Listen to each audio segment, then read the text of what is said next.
లేకుండా నేను బిజినెస్ చేస్తా అంటే అది ఇంకా ఎటు పోతుందో మనకు తెలియదు. So without meeting you are zero, with meeting you are hero. So meeting లేకుండా సక్సెస్ లేదు. నువ్వు డిసిషన్ తీసుకోవాలంటే మీటింగ్ వల్లనే అవుతుంది. నువ్వు డ్రీమ్ చేయాలి, పెద్ద పెద్ద కళలు. అరే పలానా సార్ ఇదిగో ఉన్నారు, పలానా సార్ అదిగో ఉన్నారు. సో సలీం సార్ ఉన్నారు, క్యాబ్ డ్రైవర్, బెంచ్ తీసుకున్నారు. శ్రీనివాస్ సార్ ఉన్నారు, క్యాబ్ డ్రైవర్, బెంచ్ తీసుకున్నారు. తర్వాత police department Das sir bench తీసుకున్నారు. తర్వాత సింహాచారి గారు 12,000 ఇన్కమ్ పనిచేసిన వ్యక్తి బెంచ్ తీసుకున్నారు. వీళ్ళందరూ ఎక్కడ కనబడతారు?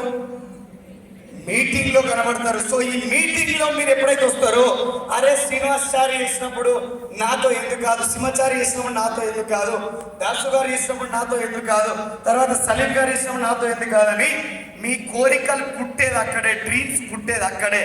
సో కాబట్టి డ్రీమ్ బిల్డ్ చేసుకోవాలన్నా, పెద్ద డ్రీమ్ లో మీరు వెళ్ళాలన్నా కూడా ఖచ్చితంగా మీరు ఓపెన్ మీటింగ్ అటెండ్ కావాల్సిందే. So are you ready? Attend అవుతున్నారా? ఎవరైతే అవుతలేరో వాళ్ళు పట్టుకుని పోవాలా చేయబట్టుకొని.